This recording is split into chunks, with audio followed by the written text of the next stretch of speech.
joining.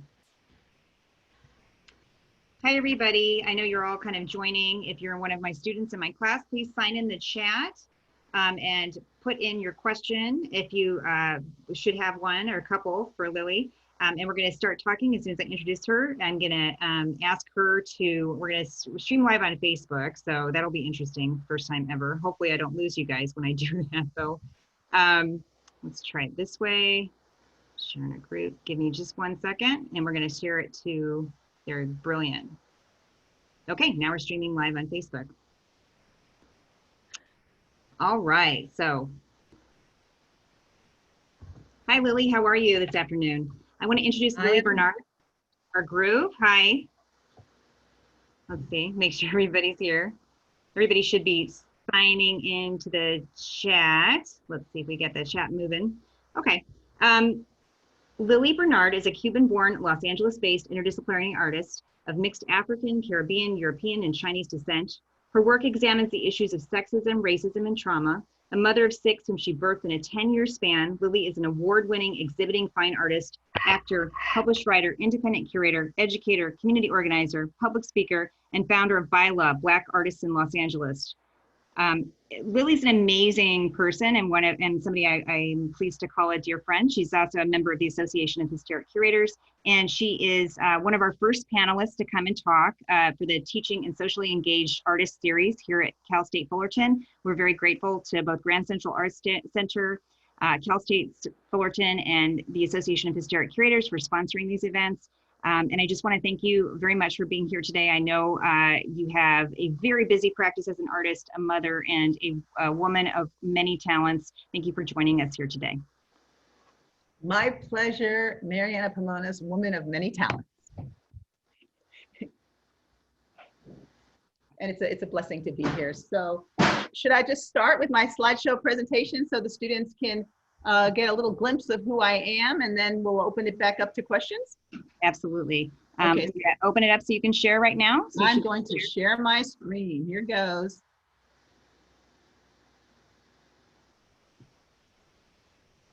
So I know youth like things fast, so I'm going to, you see my screen. I'm going to go to my slide.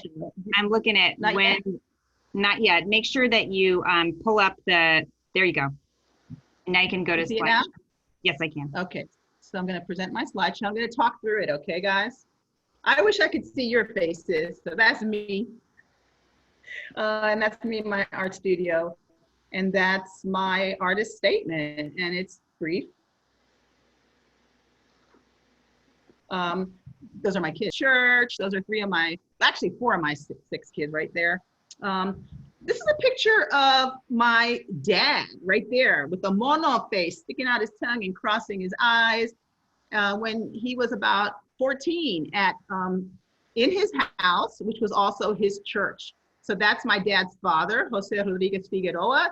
He was a Mambí. The Mambistas were the insurgent soldiers that fought against Cuba's war of independence from Spain. And he had this poor Black church in Santiago de Cuba, where I was born, in his house. And he was charismatic. He was a holy roller. And his neighbors used to say, no hagan ruido, you know, because they were so freaking loud. So I'm an immigrant from the island of Cuba. And this is what I looked like when I came to the United States. This is my dad and my mom and some of my siblings. There's 6 of us. And we were so freaking poor when we landed in Brooklyn, when I was about close to 3 years old, we landed like in a foot of snow. So imagine coming from the tropics to a foot of snow. And we only had enough money for rain boots. And my mom like used Wonder Bread plastic bags to insulate our feet in the rain boots in like 2 feet of snow. So that was our experience coming into New York. I'm also part Chinese. Ooh, let's go back. My mother, this is my beautiful mother. She just passed recently, and my dad passed a couple of years ago. But my mother's grandfather was Chinese. His name was Chung Fat, so I'm also Chinese. I'm Afro-Cuban. But since both my grandmothers are Jamaican, I'm also half Jamaican myself. I'm part Spanish and Chinese. So, and of course, African. So this is my 6th grade class. I was like one of the only raisins in the bowl of oatmeal. That's me right there next to the dark Sicilian kid. A lot of white kids in Princeton Junction, New Jersey, and I got called nigger a lot growing up. So this is my family, my immigrant family. There were 6 of us. We looked like a happy family, but there was unfortunately a lot of domestic violence and family dysfunction. And that's my beautiful dad, who was a great grandfather, a wonderful grandfather to my children. But as I said, growing up, there was a lot of domestic violence at home, and I was suicidal because of the violence. I also dabbled in some alcohol and marijuana when I was 13. I was a runaway child, and I tried the best to get the approval of my parents by doing things like gymnastics. I was a USGF gymnast. I was a first chair saxophonist. I went to the American school in Japan because my dad was an electrical engineer. We traveled all over. I did some modeling. I went to Cornell University. Those are the gorges. So here I'm about 18 at Cornell University, Ithaca. I became an actor. My professor at Cornell thought that I could have a good career in acting. So at Cornell, I was studying visual arts and acting and German. I ended up majoring in German at City University in New York. So I did a lot of acting. I starred in this BBC film with Eric LaSalle and Ving Rhames. That's me in the film. I got great reviews for it. These are some of the reviews. I also played Harlan's nurse as a co-star in Stephen King's Golden Years in a CBS miniseries. That's the variety review I got for that. And then I had the misfortune of landing a role on The Cosby Show. I guest starred on The Cosby Show as Mrs. Minifield. There I am, Mrs. Minifield, Lili Bernard. And the reason I say misfortune is because meeting Bill Cosby really derailed my acting career. So this is the day that we filmed. My aunt and uncle came, my boyfriend came at the time, and this was in December 12th, 1991. The episode aired in January 1992. But while Bill Cosby was mentoring me in preparation for my guest starring role on The Cosby Show, when he got my total trust, he drugged me and raped me. And to help deal with the trauma and the fear of the drugging and the raping and his threats of violence against my life and the ending of my life, I mentored a lot of kids. So these are the cast members from The Cosby Show. The 2 boys here, you might recognize them from The Cosby Show. He played Rudy, right? And he played Stanley. And I brought them to my local school, St. Aloysius School, an eighth grade class in Harlem where I lived, to mentor. So I tried to keep busy. I tried to not let the trauma of the drugging and raping get me down. But at home, I was really suicidal. And I painted a lot. So Bill Cosby, part of his mentoring was to gain my trust by speaking out about how wonderful of an artist I am and just really trying to lift me up and gain my trust. So he talked to people about the painting. This is a painting I did at that time, which of course represents what I was going through, the silencing. He gave me a lot of money to try to silence me, but I was attempting suicide. And here is an actual real suicide note that I wrote back in 1992 with my blood. So I was doing things like trigger warning, okay? I was cutting myself, a lot, and I don't want to trigger anybody, but very dramatically trying to kill myself. And so I was put on 5150s where the police had to come and take me against my will on 72-hour holds in psych wards. And I spent some time in various hospitals in New York City in 1992 on account of the trauma I survived from Bill Cosby. And while I was in the hospital, the therapists and the doctors, because I was too traumatized to speak about what happened, had me make drawings about the trauma that I suffered. And these are some of the original drawings from 1992 that I made with the therapist at the hospital and after I was released from the psych wards. I had to see a therapist first like 4 times a week and then 3 times a week. And so these are some of the actual drawings that I made at the psych ward and with the therapist. I told my friend Deborah Gregory about what happened. I told a number of people. Deborah Gregory is the creator of the Cheetah Girls books. Some of you guys might know who the Cheetah Girls are. So the Cheetah Girls, she executive produced some movies that were made about the Cheetah Girls, and I told her about it. She's also a wonderful survivor creative. When I moved to New York, to LA in 1994, I guest starred as Kramer's girlfriend on a popular TV series, NBC sitcom called Seinfeld. That's me with Jerry Seinfeld. I got married. I had my husband at the time and me and we had 6 kids. Here are the 6 kids. I'm currently separated from him and going through a divorce, but here are the 6 kids and their dad and me in the hospital. And this is Deborah Gregory, the Cheetah Girls, with Beverly Johnson, to whom she introduced me. Beverly Johnson is the first Black model on the cover of Vogue. She is also a Cosby survivor. I knew what Cosby did to her since 1991. And this is my first son, Raphael. So this is me pregnant with my 6th child. That's my son, Joshua. This is what it looks like when I'm working with my kids. That was my art studio in Chinatown. So it's a very interactive experience. My 6 kids inspire me a lot. They give me a lot of critique. They have performed with me. These are some performance pieces I've done with my kids. We performed in front of thousands of people. We performed in museums. This is just last year, my kids performed with me. Our performances are usually about topics that discuss the wrongness, like Blackness and Afro-Latinoism, and it's just codified, meaning there's a lot of symbols of the Afro-Cuban religious iconography.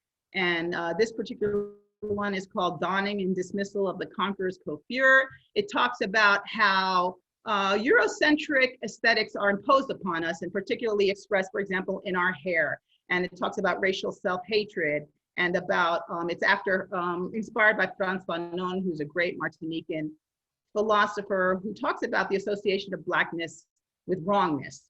And this is my son, Raphael. He graduated from Johns Hopkins with an undergraduate degree as well as a master's in environmental engineering. I put my kids in my film work that you may have seen. This is my son, Isaiah, in the film that we did about Christopher Columbus.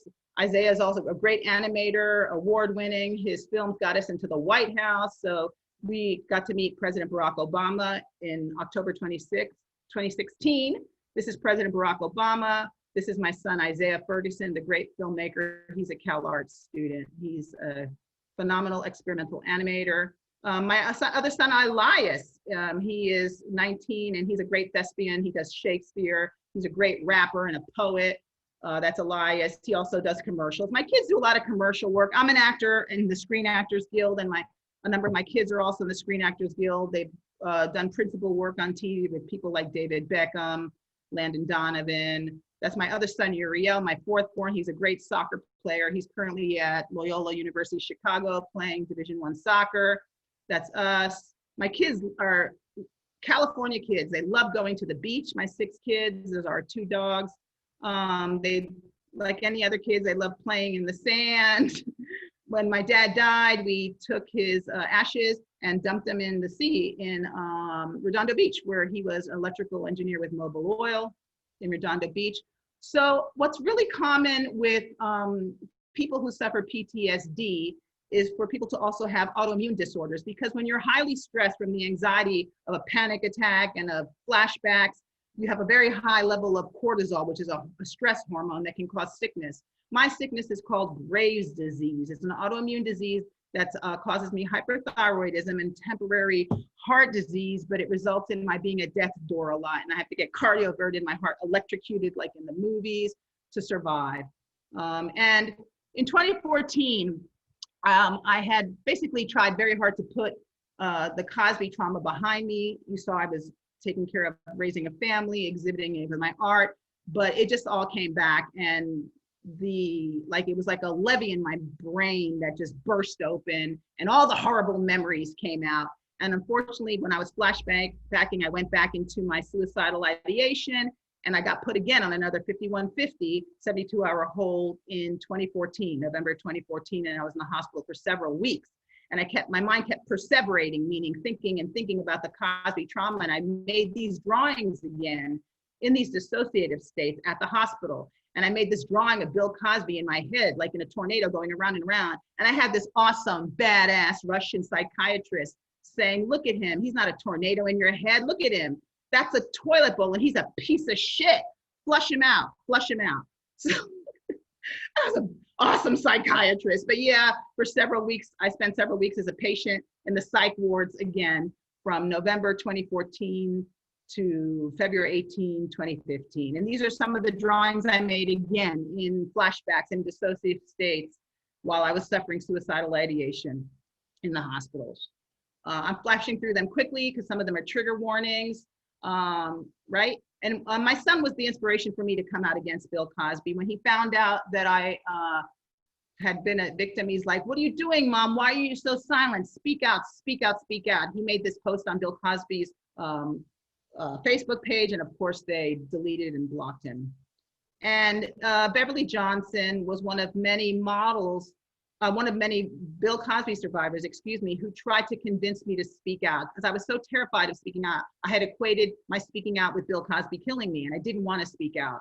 And my husband at the time, their dad, was trying hard also to silence me for whatever reasons he has. So it took tremendous courage for me to finally speak out. And Gloria Allred is a great civil rights attorney who represents a lot of victims against horrible perpetrators. And she helped me. She stood by me, and we went to the police department in New Jersey and filed a police report against Bill Cosby finally in the spring of 2015.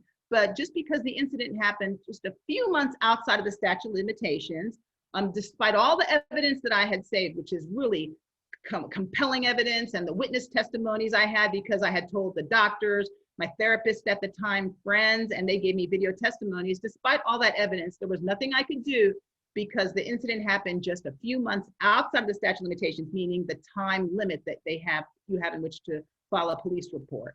So this is when I first came out public at the end of April in 2015. And these are some of my Bill Cosby survivor sisters. You may have seen this very famous New York Magazine story about us. This was my picture. This picture actually won photograph of the year in the New York Times. And this is some of my Cosby survivor sisters looking at the famous New York Magazine article about us.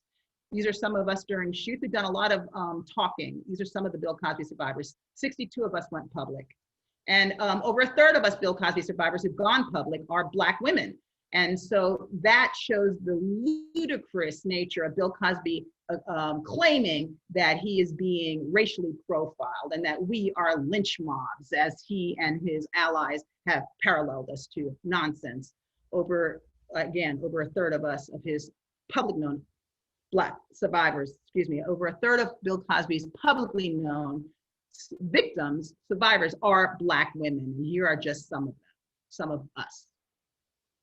And so they become like a family to us, and they spend time with me and my kids. These are Bill Cosby survivors visiting me and my kids. This is Andrea Constant. She's the only Bill Cosby victim whose crime happened within the statute of limitations. So she is the victim who was able to have a criminal case against him. And so we spend time together. The Cosby survivor sisters and I, we speak out, we give talks. We do a lot of workshopping with universities, and I do a lot of art therapy workshops at universities, all about the strength of speaking out against perpetrators. My son Raphael came to the very first meeting of End Rape SOL. End Rape SOL is a campaign that was run by Caroline Heldman. Caroline Heldman, Google her. She's a powerful, powerful woman, professor, survivor herself, published author, victims advocate, director of various things. And so she ran this campaign to abolish the statute of limitations in our state of California. Victoria Valentina was one of the multiple Cosby survivors involved in that. These are some of our meetings, our End Rape SOL meetings. The the Council of Jewish Women's, they hosted our meetings. In our protests, I am incorporated my Afro-Cuban religious iconography on my face as during the protests to abolish the statute of limitations. So these are images of El Egua painted on my face. Google End Rape SOL, California. Our campaign involved rallies, performances. So here I am speaking out. We actually campaigned and drove on a number of occasions to the state capitol. Here's Caroline Heldman, and these are all Cosby survivors. We actually testified in Senate hearings. There's one Cosby survivor here with Gloria Allred at the Senate hearings. These are the senators of the state of California. That's me testifying in front of them. to abolish that law. And these are some of my Cosby survivor sisters and I, and another Susie Q, she's another survivor. And we went to the council hearings, the Senate hearings, and we spoke out and we used the power of the image. So these are t-shirts that we made and wore. This is one of our sojourns up to the state capitol. And so we decided to all wear clocks around our necks to show the really ridiculous, arbitrary nature of this time limit. And this is us outside of the state capitol in California. We put tapes on our mouth. We staged these performances where we dragged our feet around the state capitol. We ripped up the statute of limitations and put them in garbage cans. This is us inside the state capitol having testified, excuse me. This is Connie Laiva, the senator whom we solicited to carry the bill. District Attorney Ramos from this, he's one of the authors of the bill as well, from San Bernardino, Gloria Allred, and these are those of us who have been testified. And this is an artwork I made of it. So what happened is in 2016, Governor Jerry Brown signed the bill into law.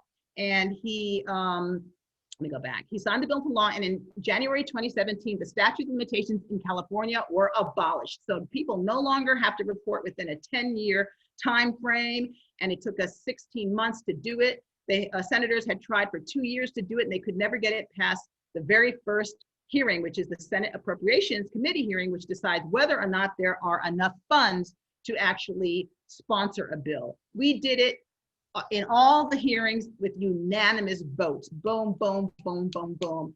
And the reason I say this is because there's tremendous political power in your survivorship ally voice. You can transfer your trauma into triumph for your community, for people in future generations, to help make your neighborhoods safer places, to get the rapists off the streets. So this is me in the hospital again. I'm always like going in and out of the hospital, fighting death. But so we went to Bill Cosby's first hearing in, when was that? The summer of 2017. And these are some of my Bill Cosby survivor sisters and I, Victoria Valentino, Jewel Allison, Linda Cooper Kirkpatrick, and Therese Ignis with Caroline Heldman. And Caroline Heldman is my great sponsor, advocate, as well as BFF. Bill Cosby walking down the halls of the courthouse in Montgomery, Alabama. This is Andrea Constant, the victim in the case. So I and the other Cosby survivors went to give her emotional support, to show her that we're standing with her in solidarity, so that we could be present for her in prayer, in the courtroom and outside. We have reason to believe that Bill Cosby organized shills to attack us. We believe that to be true because of certain things that we saw happening. And outside the courtroom, if you Google me, my name in the courtroom, you'll see that these adoring Cosby fans and rape apologists attacked me and Jewel Allison in the courtroom, saying all sorts of horrible, blaming, shaming things to us. And I wasn't afraid. I wasn't afraid. Unfortunately, it's very sad for me to say that my worst enemy in terms of my speaking out against Bill Cosby has been the Black man, unfortunately. But I understand why, because the Black male image is so horribly compromised by the media, and that so many Black men are wrongfully incarcerated. And as you know, our civil liberties are always jeopardized. But I understand why it's difficult for the Black community to relinquish the myth that they have about Bill Cosby being a great father figure. He is just a serial rapist. But these are they're attacking me, and Caroline Heldman was behind me, protecting me. We had to do a lot of speaking out, of course, in the media. Victoria Valentino and I, we were disappointed that the first trial ended in a hung jury. And I got sick again in the hospital. I came home and I just continued to work in my art studio. My daughter and I painted these hearts because we wanted to have some kind of gift for people that we could give to inspire them to keep going, pushing forward. So these are hearts that I made that, again, are religious. And I made these bags for one for each of the Bill Cosby survivors with Afro-Cuban religious iconography. And I made an installation, and every day I would add a bag. And I was making these installations. You can look at that on my website and social media. These are like a luminary installation I made. And then we went back a year later for the second trial in, gosh, was it April or something of 2018? And I brought the gifts with me. And I gave the gifts just to people outside around the courthouse. I didn't bring them inside the courthouse. I just gave them as gifts to people to really push forward. And there's the candles. I brought them with me and put them outside of the courthouse as a gesture of prayer for the survivor sisters. Nicole Rochelle Nicole Rochelle is a friend of mine. She was a regular on the Cosby Show. She appeared in about 5 or 6 episodes as a regular. And that's her on the Cosby Show. And she told me that she was going to support me, but she would not tell me how. And I was very surprised to find out that on the very first day of the retrial, she staged this wonderful protest by herself in 37 degrees freezing weather. And she wrote the names of as many Cosby survivors as she could.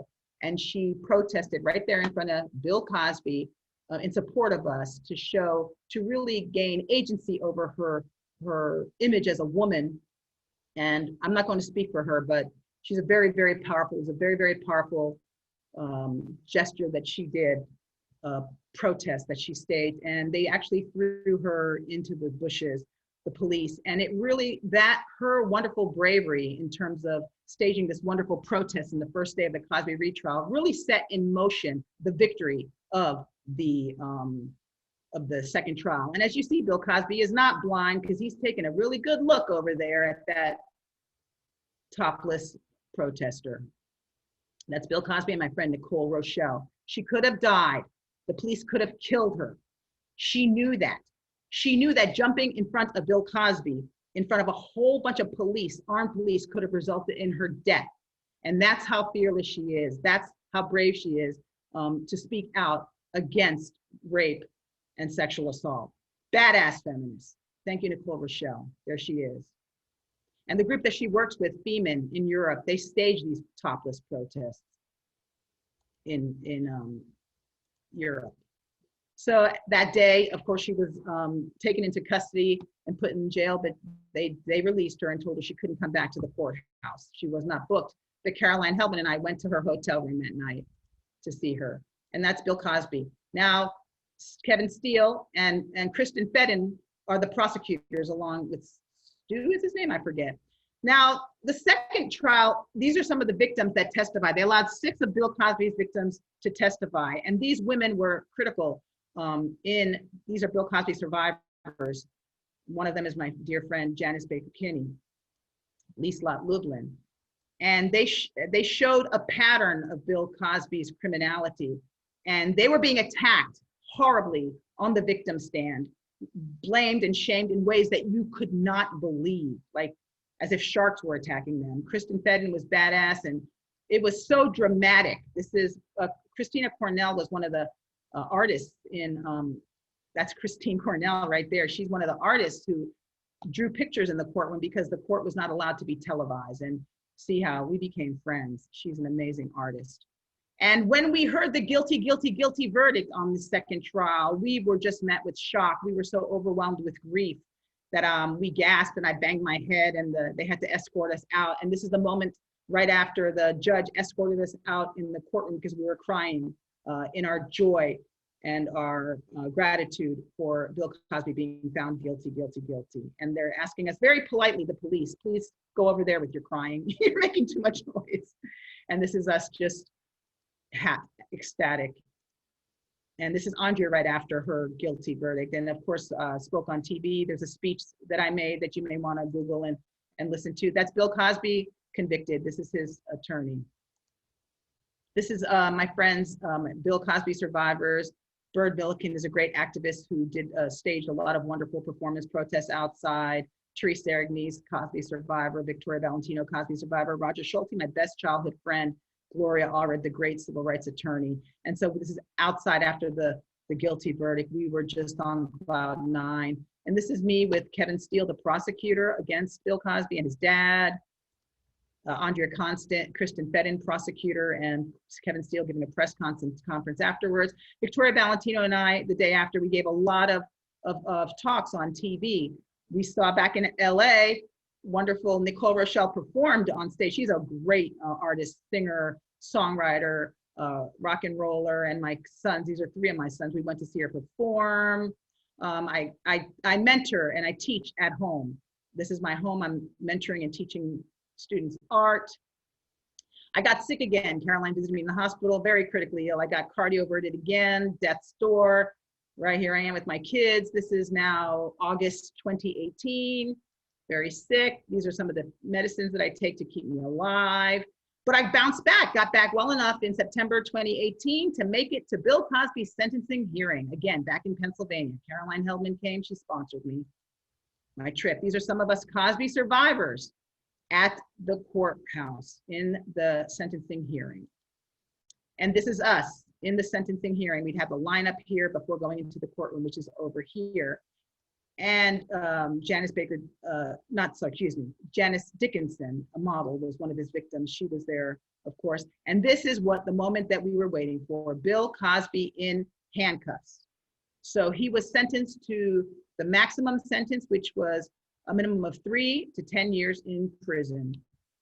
And the same week that he was incarcerated, we had Dr. Christine Blasey Ford was testifying in a hearing against Kavanaugh, the nominated Supreme Court justice, for her allegations of his sexual assault against her. So it was quite a momentous week. And that's Andrea after the sentencing. And again, Bill Cosby shills and rape apologists attacked me again outside of the courthouse. That's me being attacked by Bill Cosby shills and fans and apologists.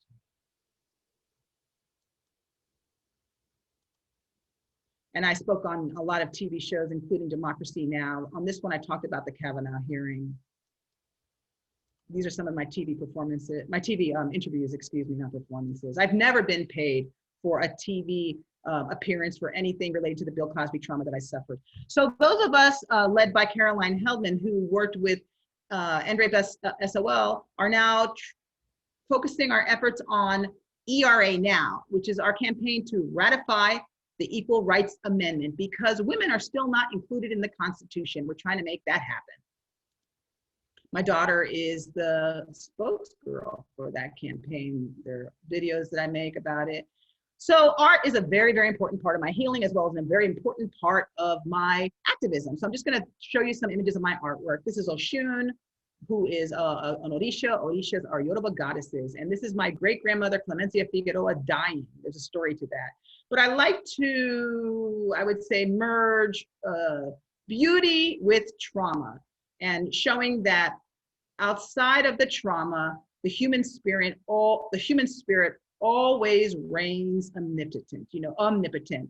Regardless of the trauma, there's always the power of the human spirit and the beauty of the human spirit. So this is a self-portrait. That's my daughter. This is Nina Simone as the Orisha Yemaya, syncretized with La Virgen de Regla, one of Cuba's virgins. And this is actually what it looked like when I was attempting suicide. I did it in a rather elaborate way, but anyway. These are some of my paintings. I take classical European paintings and I alter them. I add a lot to them to insert the narrative of slavery, which is really omitted in the annals of art history. And so particularly the image of the Black woman, that's an image that we don't see a lot in art history, in art books, in art museums. So I changed subjects in classical European paintings to tell the history of slavery from the perspective of my Afro-Cuban immigrant American eyes. So here are some of my paintings. This one is Carlota leading the people. Carlota was a real live Yoruba slave rebellion leader in my birth island of Cuba. And this one is inspired by my great-grandparents' true story. If it were not for rape, I wouldn't be here. This is a representation of my great-grandfather, Lili Bernard, but my best friend from childhood, Roger Schulte, whose picture you saw earlier, posed for it.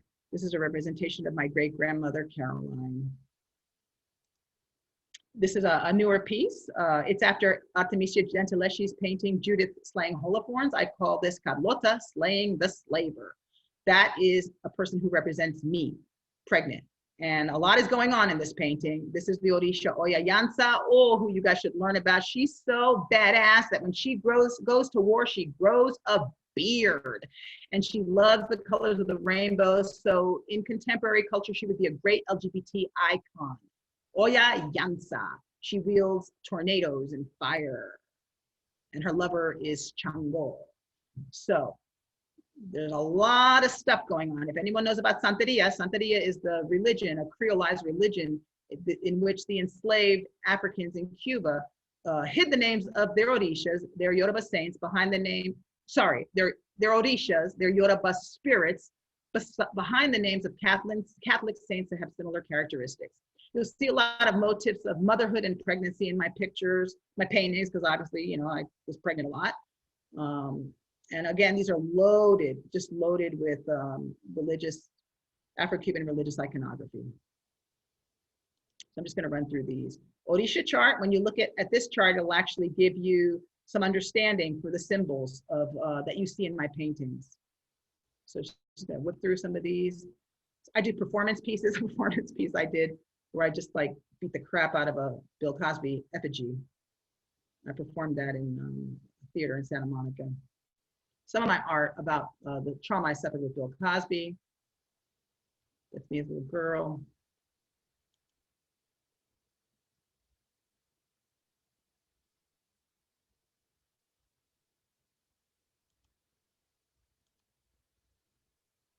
I was actually put in a straitjacket during one of my 1992 72-hour holds in the psych wards in New York City as a result of the Bill Cosby trauma that I suffered. I still have receipts, and that's part of my evidence of these hospital stays, unfortunately. So here I have the Orishas again, Oya Yansa, and Kathleen Cleaver is La Virgen de Candelaria, and Asata Shakur as Oya Yansa, and they are the spirits that lifted me up and helped me to survive my suicide attempts. This is a piece that I did recently. And the reason I did this piece is because Bill Cosby raped me at the Trump Taj Mahal Hotel in Atlantic City. And Donald Trump, as you know, is an accused rapist. And so there's a parallel there between Donald Trump and Bill Cosby. And that's my daughter. We're running the hell away from our president and Bill Cosby. Latasha Harlins, look her up. Latasha Harlins is the little 15-year-old girl who was shot in the back of the head by a Korean store owner. And that Korean store owner didn't even serve any jail time. And so her murder, along with the beating of Rodney King, were the two events that triggered the 1992 uprising in Los Angeles. Some people call that the LA riots. Me painting. This is me working on a piece. This is a new piece I made. It's multimedia, and I got a lot of death threats about this painting. I actually had to report some of the death threats to the LAPD. They were very serious death threats and rape threats for these paintings that I made. And this is how some people on social media attack me. Oh, here's one of the threats. Look at that. I swear, bitch, I'm gonna break your pussy. That's what some Michael Jackson or band said.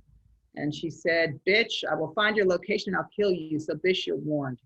And then someone was leaving this weird stuff at my door, and I called the LAPD. This is what they were leaving. Every day for about 7 days, they were leaving different bottles of liquids. And so I just did a little Santeria kind of voodoo on their asses and scared them away. One day my cat killed a bird and I left the bird there and scared them away. And then they stopped leaving shit at my house. That's a painting I made in grad school. This painting just really expresses the experience that I had in graduate school. Not a very positive one, but I did get my MFA, hallelujah. This is a work that it's called, what is it called? Well, it's about, I forget what I called this piece. Oh, As American as Cherry Pie. So I made all this, and it represents H-Rap Brown. H-Rap Brown was a Black Panther, and he said that America is as violent as cherry pie, because of course cherry pie is, America is as violent as, or something like that. Someone look it up, see what he said. But that, yes, America's a violent share, something like that. You know, that America's a very violent society, like, it's, you know. Okay, so this is the performance piece I do about my hair. This is another costumes I'm working on for a play that I'm writing. My son is just wearing the costumes. I do a lot of community organizing. BAILA, Black Artists in Los Angeles, is something that an organization, it's not incorporated by any means, but just like a family of Black artists that I founded in 2011, and it was inspired by ABLA, Harvesting Asian Black Latino Artists, which was a collaborative that I founded back in 2007. So I'm always organizing artists. These are my kids and I, contemporaneously. I do a lot of speaking out. I bring my daughter and her friends so that they can learn the power of their voice as a woman. This is my daughter at the one of the Women's March recently. I want to raise her and my children to be strong feminists. This is just last year. My daughter and I at a Mira Sorvino and I, she right there. Can you see her? Oh, geez, I should get myself out of there. Well, these are R. Kelly survivors. So the wonderful thing about that's come out of all the trauma is there's this wonderful sisterhood that has been formed between the Weinstein survivors, the Cosby survivors, the R. Kelly survivors, and a siblinghood with the Michael Jackson survivors. This is one of the R. Kelly survivors looking at the piece about with R. Kelly in it. They were very moved by it. This is Mira Sorvino. She's an Oscar-winning actor and activist with myself, and these are all R. Kelly survivors. We presented them on stage and interviewed them at a conference. Mira Sorvino, Jessica Barth, and we did some television appearances and CNN talking. That's a very important part. Janice Baker Kinney, one of the Cosby survivors whom I told you testified in the hearing, went to visit her. There's a lot of love. Lisa Ludlin, we see each other a lot. I had for, not last Thanksgiving, but the Thanksgiving before, Sunny Wells and Victoria Valentino at my house for Thanksgiving. These women, the three of us here, we're all members of the Screen Actors Guild, and I'm part of the Screen Actors Guild Committee of Sexual Harassment, which was started by Pamela Guest. And so we are members of the Screen Actors Guild, me since the 1980s, these women since longer. We're all Bill Cosby survivors. And I mention this because Bill Cosby was my boss, and he is a SAG member who raped and sexually assaulted me. So that's the last of the slide, and I'm gonna open it up for questions. So I'm gonna go back to stop sharing, and so you can see me, here I am. Thank you so much, Lili. I'm just going to read out some questions from the chat, but I just want to thank you for sharing. You shared a lot of really personal stories, and I know that that can be really tough, and I appreciate you opening yourself up to us so much. I was wondering, you talked a little bit about your experience in art school. Could you talk a little bit more about that? I think specifically about your feelings. Oh, okay, I'll say this. You don't have to name any names, but would you say that by a sort of negative example, what would be an example of what not to do, you know, as a teacher, and how a teacher could have approached you in graduate school in a more respectful way versus the way that you were actually treated in graduate school? Don't be a Karen. Don't be a Karen. You know, Mary Anna Pomonis is an example of a white woman who is such an ally and an advocate for the voices of Black, brown people and women. So you can have white allies who are in your corner who may know as much or more about your history or struggle, but there unfortunately are many Karens. There are these very liberally minded leftist white women, unfortunately, and some men as well, who act as oppressors. And unfortunately, my experience in graduate school was that. And there were they do it in an inadvertent way. They don't realize that they're being racist. But I'll give you one example. BET was following me around after I had graduated art school. I graduated in 2014 because they were making a sizzle reel of a show they had in mind. And they were using me as the lead in this sizzle reel, which is just like a sample. And so they were following me around my day-to-day life. And then they came and they interviewed me in front of one of my professors. And I had warned them that this is one of the Karens. I didn't use Karen then because Karen wasn't known yet as a phrase in 2014. But I said, this is one of the very liberally minded famous artists who was very racist to me. And so they asked this professor, famous artist, what is your opinion of Lili Bernard as an artist? And she said on camera, You can't tell by looking at Lili's paintings how intelligent she is. And they stopped, their jaws dropped. And I'm like, see, told you. And so they stopped the camera and I said to the professor, did you hear what you said? And she said, yeah. I said, could you repeat that? She said, I can't tell by looking at your work how intelligent you are. I'm complimenting you. I said, you're complimenting me? She said, yeah. I said, really? She said, what, did I say something racist again? Are you calling me racist again? I'm like, shh. So I mentioned this as an example because this woman had done a lot of things like that to me in the 2 years that I had been there, and other professors, very liberally minded, well-intending professors, did a lot of things. Another example would be, I'd be in my studio, you know, and you saw the images in my artwork, and they'd come in, the professor, we're in a critique, and they would look and they would say, this is their critique. Do you ever paint any white people? And I was like, do I ever paint any white people? I'm like, yeah, look at that white man right there, that rapist, he's my great-grandfather. Yeah, I paint white people. No, but why do you paint mostly Black people? And I said, well, why do you paint only white people?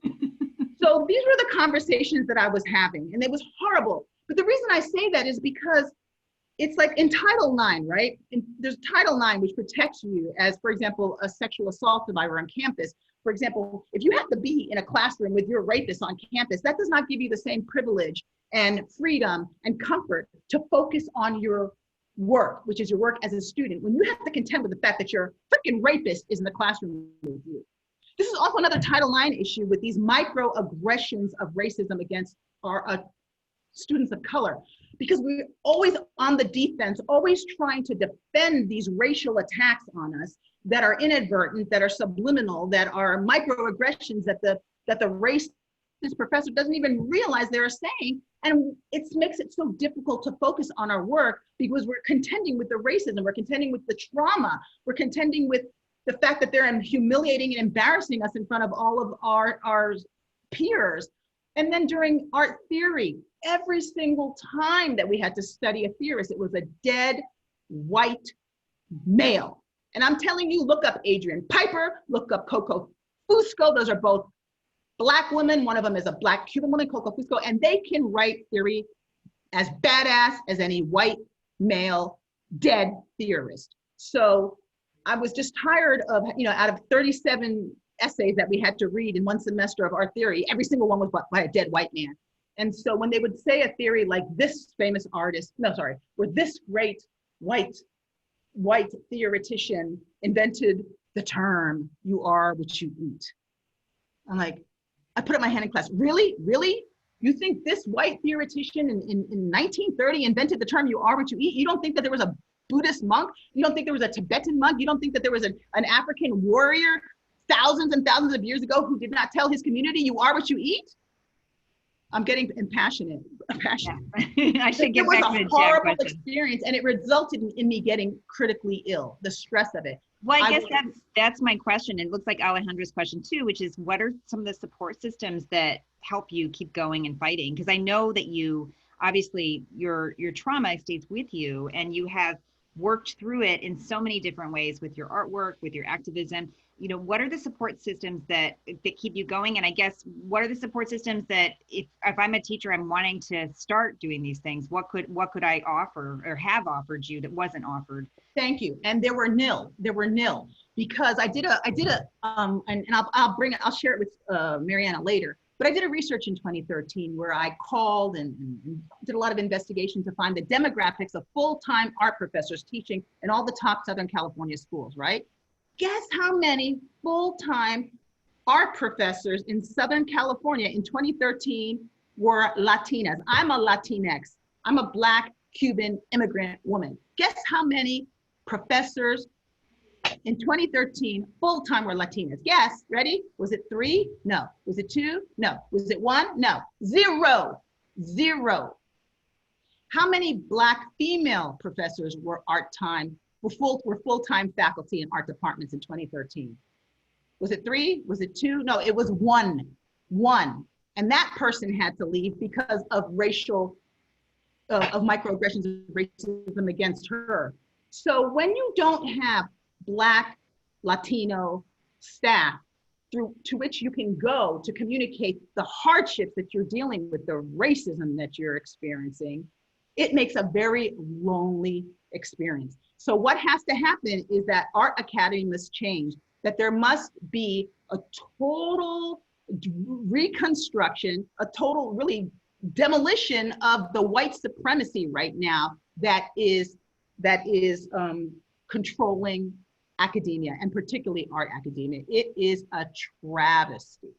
There are so many qualified Black, brown, and yellow artists with MFAs qualified to teach. And it's a catch-22, right? Because in order to teach, you have to have had 3 years, in order to be a full-time faculty, right? You have to have had like 3 years experience of teaching as a full-time. But how the hell are you gonna have that experience if they don't hire Black and Latin people, especially Black and Latin women? So it's a catch-22. It's really a design of the ivory tower to keep us out.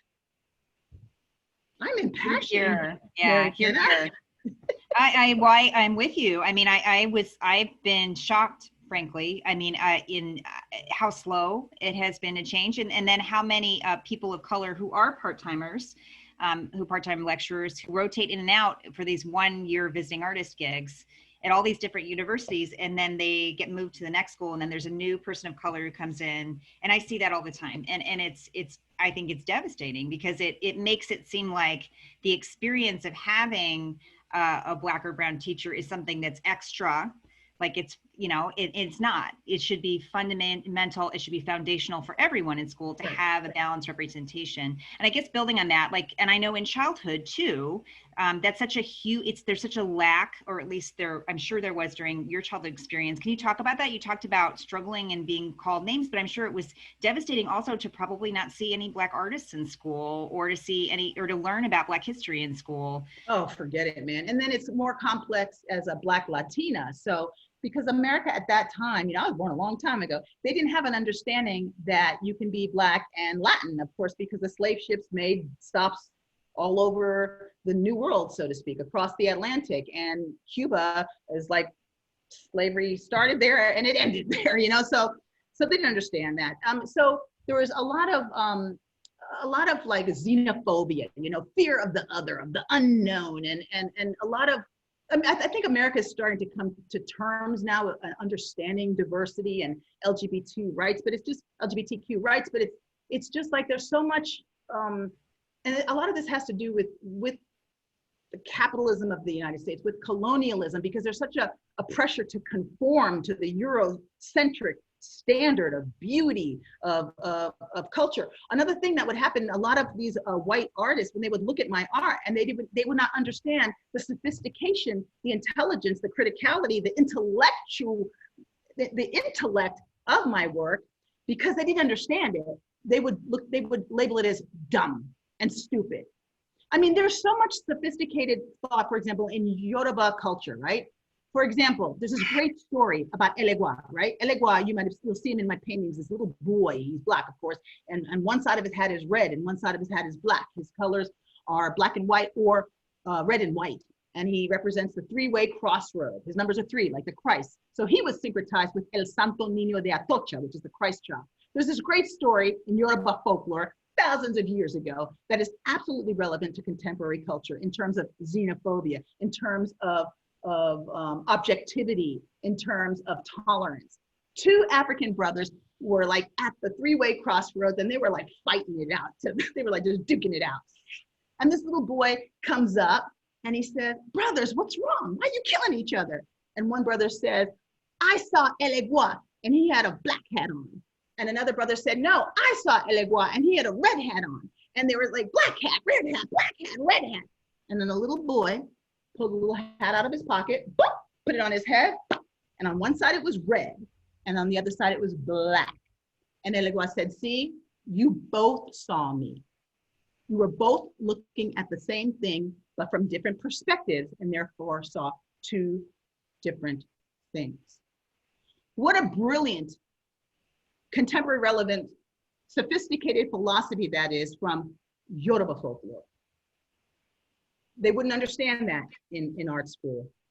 And then there's this disdain for figurative art, right? because I'm a figurative artist, meaning I put the human figure. And I do that intentionally. I use the human figure because the human figure has been omitted from the annals of art history. I want to represent the Black female figure, the Black female figure as, yes, victimized, but also as a survivor, as resilient, as a warrior, as rising up from the ashes of oppression like a phoenix. So they would insult me, like one of the, during my graduate school, one of the white curators from one of the very famous museums came to look at my work, and she's like, figurative. I asked her like, how do I get my art into this museum?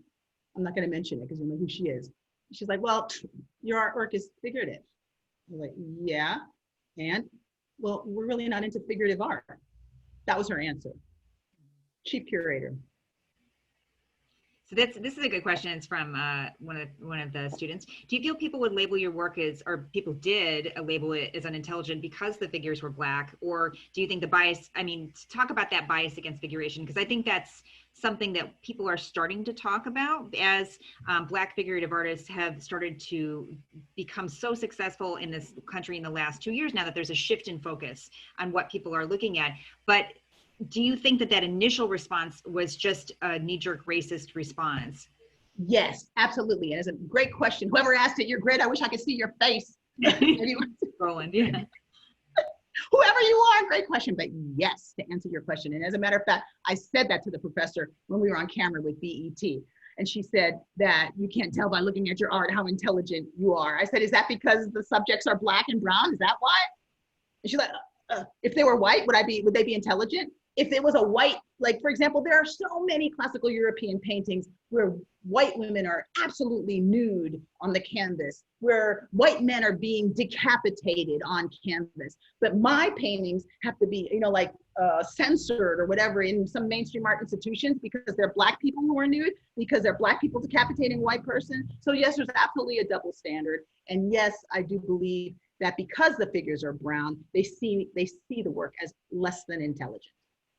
Yeah, there's so much subtle institutional racism. And if you look at the history of art in the United States, just around the time figurative artists like Jacob Lawrence were starting to pick up steam in this country, all of a sudden the museums and institutions said, we are only interested in minimalist abstraction, you know, and it was like suddenly pivot away from that because that became subject matter that where women and people of color were gaining power. And as soon as they started to gain power, that's when it became institutionally uncool. And the same thing has happened in so many arenas in art school and education, in you know, even the workforce and secretarial, you know, pools or programming. You know, if you think about you know, the first programmers being Black women, you know, and it's so shocking to me that it's so predictable, but I think that story really illustrates how deep the bias is, because I think people are willing to talk about that now, but they definitely were not willing to talk about it when you were in school. And yeah. It's been such a shift in such a short period of time. And my fear is that it's only optics, that it's only going to change for like a year or two, and then it's going to go back because that bias is so strong. And it's something that I think we, especially in art education, feel very intensely because we work with communities, and it's the same kind of, well, if you're working with community that is Black and brown, or you're working with community that is female, or you're working with community, then you must not be a part of our institutional elite intellectual group. So you can't be intelligent. It's like you're automatically made into emotional labor, which yes. Of course you and I both get really upset about that topic. I know. you hit it on the nail, Mary Anna Pomonis, on the nail. And you know that they're wrong. I know that they're wrong. Now I want to say that I also cherish and respect and absolutely appreciate non-representational art, such as Mary Anna Pomonis. That's also important, and that we do also support our Black and brown artists who do non-representational art, who do abstract art. That is another important form of expression. But I do know that the white critics' dominant culture is absolutely wrong when they label our work as insignificant, as irrelevant, as unintelligent. When I see my work at exhibitions, because my work at exhibitions, my paintings of the figures, I'm telling you, it commands so much attention. There are literally dozens and dozens of people just standing in front of my work, looking at it, and talking. There'll be, when you go, you've seen that, Mary Anna. Yeah, right? I know. I was going to say, I've curated a couple of group shows you've been in, and that's totally what happened. You know, so it's like here's the exhibition. I'm not saying that the other artists' work are unimportant; they're very important. But here's the exhibition, and like you got like dozens of people just staring and talking and having conversation because they're seeing images that they've never seen before, and others are seeing images that they understand and they relate to. And so you've got these Black and brown people like explaining my paintings to all the white people, and it's a wonderful, wonderful, important experience. Back to when I was in school, the performance piece that I showed you, that was inspired by Frantz Fanon, that great Martinican philosopher who was born in 1925 in Martinique. He was Black, and he wrote this great book called Black Skin, White Masks. You should read his work. And but when I was doing that work, and there are 3 Orisha altars that double as hair salons, right? So in that performance piece, we all come representing 3 Orishas, 3 warrior Orishas, Yemaya, right? Oshun, if you see them in my paintings, and Nanaburuku, right? So Nanaburuku is a very old grandmother Orisha who consoles rape victims. Yemaya, the blue and white. Nanaburuku is pink and black, her colors. Yemaya, the blue and white one, she's the Orisha of the ocean waves. Oshun, the Orisha of love and sexuality of the sweet waters. And so I had these elaborate altars with symbolism that totally pertained to their glorification, right? To the veneration. And I spoke to them about the performance, how we come in with our European straightened hair while a woman is singing Ave Maria. And then all of a sudden the Ave Maria drowns out, and we invite people in the audience to take our European straightened hair and dunk them in the water. And when you got nappy hair, I mean, my hair right now has been braided, but I usually have a big afro. That's my natural hair. My hair grows straight up. When you stick that hair, that heat straightened hair, I don't put chemical in my hair, in the water, you pop it out and you dry it, you're gonna have an afro. And so when we were doing this baptismal experience of, you know, the water and then drying it and coming out to the fro, then the Afro-Cuban drummers or dancers come. I was explaining this in my MFA thesis class, and I had put up a great essay, which is on my website, by Zora Neale Hurston, in which she wrote it like in 1937 or something. Look for that. It's about the expressions of so-called Negro artists, and that so-called Negro artists tend to express ourselves in these 3 ways: with angularity, right? With asymmetry, and with the decorating the decoration, right? So there's a lot of maximalism as opposed to minimalism. So I put up the Zora Neale Hurston essay. I talked about these 3 so-called principles that she had derived of Negro artistic expression. Again, the angularity, right? The asymmetry, and the decoration of the decoration, and how this work represents that. And you know what these white professors who were critiquing me said in front of my whole crew? I don't get it. It's too much. It's too complicated. No one's going to understand it. Why don't you just take all the things off the tables and just keep them like, yeah, just have one yellow table, one blue table, one pink table, and no costumes. Just do it in jeans and blue shirts. I'm like, that's crazy. And they're like, what? I'm like, so what you're telling me to do is to erase my culture. I said, the core of my work is my Afro-Cuban religious iconography as a trope, right? Through which I experience trauma, through which I express the trauma I survived as a domestic violence survivor, as a rape survivor, and the resilience that brought me through to the other side and gave my voice tremendous political power that I could help change laws. But at the core of that is my faith, my culture. So what you're asking to do, I said, when they asked me before, because my jaw dropped when they told me at the critique, you know, too much, too complicated, take it all out.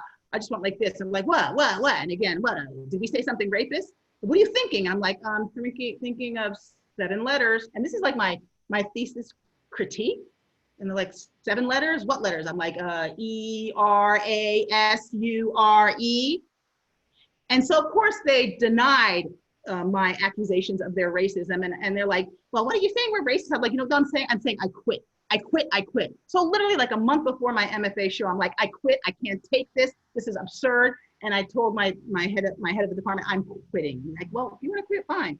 One other student who was a Chicano, Daniel Fernandez, who is the lead performer and manager, a musician of Las Cafeteras.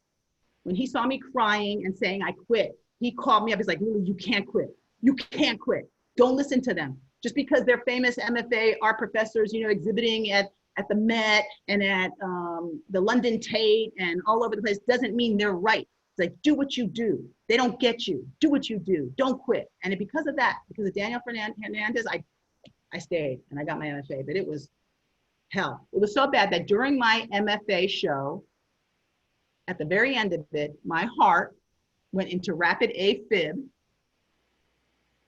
and they had to call the ambulance, and I had to get cardioverted, electrical shock right there, and sent to the ER, and I was hospitalized. That's what happened to me during my MFA show. That's how the stress of the microaggressions of racism impacted me physically. And I was not the only two other artists who got critically, 2 other Black artists in my program who also got critically ill during that program. I'm so sorry. That's devastating. It is, because as you know, there's a connection between the mind and the body. Absolutely. And one of them got lupus. Tanya Ingram, a great poet in that program. Yeah. You know, and we are 3 Black women artists from that program going into the program at the same time who all ended up with critical illness on account of the stress from that program. Well, I just want to ask one question, because a couple of questions about your kids, and then we should probably wrap it up because you've been. Oh, I'm in no time restraint, so I'm okay. Cool. We can go over time if you want to. No worries. So the question is, I want to say that every show I've seen you in or been with you or participated in with you, your kids there's always with you or making with you in some capacity. In fact, the first time I ever saw you in Chinatown, you had all of your kids around you painting. The studio was lit up at night, and the openings were happening in Chinatown, and there were more people in your studio space, I think, than in any of the galleries that night. That was the first time I think I was aware of you as an artist, as a presence. You take your kids everywhere, and there is this really intense, emotional, there are mental health issues in your work, and you talk about trauma, and how do you deal with those conversations with your kids? And, and I know that the process of making those drawings is still super important for you to process, and it's part of your healing process. How do you have those conversations with your kids and approach that dialogue with them? That's a really awesome question. Did you ask it, or one of your students asked that? It kind of took like 2 of their questions. So here, one is from Alejandra. Where did, it was about childhood struggle, your childhood struggle.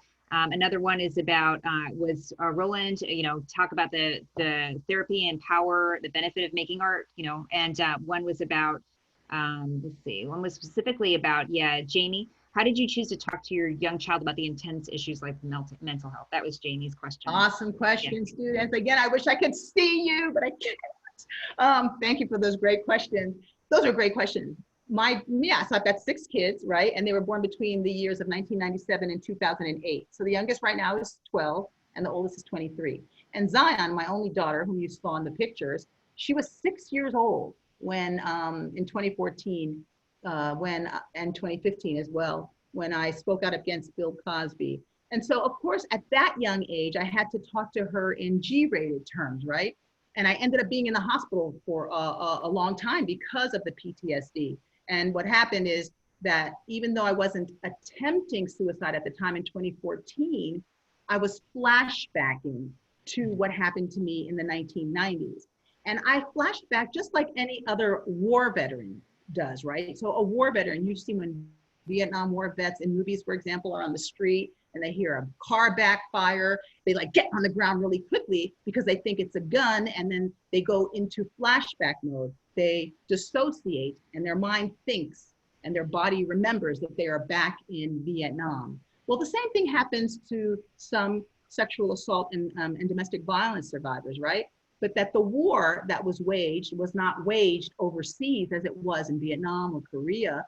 It was actually waged upon the landscape of our bodies. The rapists wage war on our bodies, and our bodies are the war zone. But our PTSD symptoms are just like that of any veteran of a war. We are survivors of a war against women, because the reason there's so much rape in this world is because there's a tremendous hatred against women, right? Rape is the crime that was used institutionally since at least 1492, when Christopher Columbus accidentally landed in the New World, to oppress populations of people, right? Rape is the crime, the rape against women, that is used to empower white supremacy against and disempower cultures. It's rape. So back to the question, it's a very important topic for me not to mention rape, because rape is hand in hand with slavery. Rape is the crime that was used also to perpetuate slavery, right? Zora Neale Hurston, in her book Ain't I a Woman, for which she won the Pulitzer Prize when she was like 27 years old, writes that the Black woman is the sexual latrine of both the white man and the Black man, because we were allowed to be raped. We were raped because of our children bearing more free labor for the masters. As indigenous Latino women, we were also raped in the conquest of the New World during the genocide. So rape is a very important part of our Black and brown female experience. And for me not to start letting my children know about that would be letting them do a disservice. But of course I have to talk about it in a very G-rated way. Mm-hmm. But it's a real part of our reality. And so, and as is racism, and I get criticized about my paintings and my artwork being so sexual. They're not sexual, because as you know, rape is not sex, because sex is an expression of mutual consent, and rape is about power, right? But when all these famous white male filmmakers make films about the Holocaust or about slavery or whatever, or they don't get criticized like I do about my paintings, because people are still very uncomfortable with seeing the foundation of our nation, which is rape and slavery and violence and the oppression of people of color. So my kids, to help them, you know, and my kids also, since 5 of them are Black men, for crying out loud, I've got 5 Black male sons that are very tall, and they have been wrongfully profiled in very dangerous and scary ways by police here in our neighborhood because they are Black, riding their bicycle, you know, in the street. So they experience racism firsthand. So it's an issue that we live with every day, and we have to talk about it. When Trayvon Martin was killed, and every time my sons would go out the door in a hoodie, we were like, you know, terrified, don't wear your hoodie. So racism is a very important part of my day-to-day life, as is rape, because I'm a survivor of it. And what woman can go down the street, whether she is Black, brown, yellow, red, or white, and not fear and not think about whether she's going to get catcalled or whistled. We, as women, are always, white women too, always on the defense, like about who's going to attack us. So at the base of American culture and existence is sexism and racism. But what I found in all of my public speaking is that racism is far less tolerated than is sexism. I'm not saying that sexism is a worse ism than is race. I'm just saying that there's a lot more tolerance for sexism than there is racism. That's my experience. So we've had that conversation that can go on for hours about that particular topic, and I don't want to keep the kids too long. I want to say, sort of in closure, what would be your advice to us? What should we do to be good allies? How can we be better allies as people, as teachers, and potentially mentors or people working with community? what would be some ethical things that we could do that would change the game maybe for somebody who was like you know, and was a person who had been victimized, or a woman who is coming back out of trauma, or someone who's lived a complex racial experience, or has been part of a group in society that's been victimized. How can we as instructors, because we are facing always a new audience every year, right? So it's always a group of people. We have to be prepared to help everyone feel like they have allyship from us as teachers. How can we do that? How can we help our participants to feel safe and good about themselves? Number one, campaign to get more professors of color in the full-time faculty, staff of art schools, of other academic institutions, so that students of color will feel that they have someone to whom they can run for support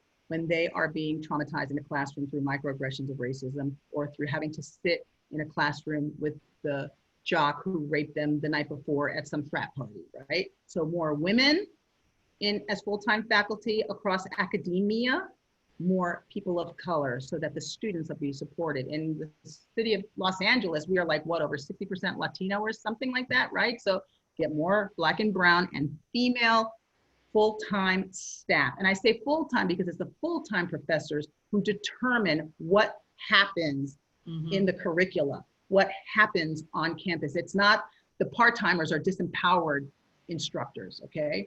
That's number one. So campaign for that. Number two, students organize. You saw images of me going around campus and campuses across the nation and giving workshops, art workshops to students. Students organize. A lot of these universities already have student groups of survivors. And of course, there's always power in numbers. So make sure if there's not a group, a student union on whatever Latino issues that you want to address, or LGBT issues, or African-American issues, or whatever, immigrant issues, whatever issue, form those or get together, but there's power in numbers. There's also, you have tremendous political power. So if you have an idea, get together with other like-minded individuals. You can find legislators and lawyers and politicians to draft bills to change laws. You can actually change laws. That's the great thing about our twisted capitalist democracy, that there is still power in the vote. I would also say that on campus, that you have to find safe zones. For example, the blue light, you know, where people have those blue light things on campus, that just, and in terms of the one-to-one experience, that can they designate on campus a person, whether it's a therapist or professor, who actually is that one person to whom, you know, students can go to when they find themselves being compromised, either from a sexual perspective or a racial perspective. Because there's, you know, I suffer suicidal ideation on occasion. Like I said, in 2014, although I wasn't suicidal, it brought me back to 1992 when I was suicidal. So I started speaking in suicidal ways. So unfortunately, suicide happens really prominently in, for example, LGBT communities. So there has to be suicide watch awareness and things like that. Does that answer your question? It does. I mean, thank you so much. I mean, I think that you're basically talking about becoming an advocate, you know, like that you can't just be in it to teach your subject. You have to be in it to recognize the whole person and to advocate and feel their cause and try to establish that connection, that personal relationship, which is difficult to do, but it's the most essential component of good teaching is reciprocity. Yeah, and the voice, yes, and the voice of bystanders and advocates the voices of bystanders and advocates are very powerful tools to enact change well. So it should not always be just the survivor speaking out. There's a bystander can do, I mean, there was these women in Santa Monica, right, a couple of years ago, who saw this woman in a restaurant go to the bathroom, and while she was in the bathroom, they saw her date sticking a drink, you know, a drug in her drink. They called the police. They saved that woman. Bystanders. Mm-hmm. Thank you so much, Lili. I really appreciate your coming to talk to my class today. And thank you to everybody who's watching out there. You're welcome. Have a great day. You too. I feel so grateful for you coming to class and I'm kicking us grateful off for this semester. It's awesome. I'm grateful to you, Mary Anna Pomonis. She's wonderful. You guys have a treasure in your professor. So take advantage of that and get to know her, go to her office hours online, of course, and you have a treasure in Mary Anna Pomonis. You too. Right back at you, sister. Thank you. Bye. Bye-bye. All right.